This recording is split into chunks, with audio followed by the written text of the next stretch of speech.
தஞ்சாவூர் கீழத்தோட்டம் கடற்கரையில் மீன்பிடிக்கச் சென்ற கவியரசன் என்பவரது வலையில் கடல் பசு சிக்கியது.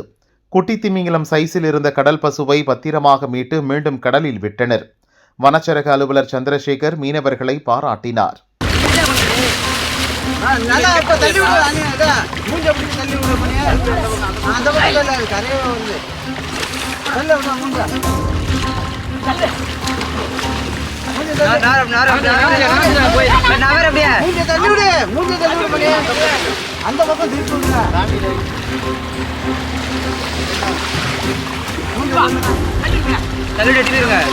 அதிகாலை 5 மணிக்கு கடலில் வலை இறக்க வந்தோம்.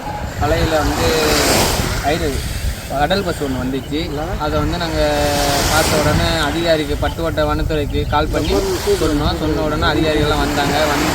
நல்ல நிலைமையில கடலில் எடுத்து விட்டாங்க.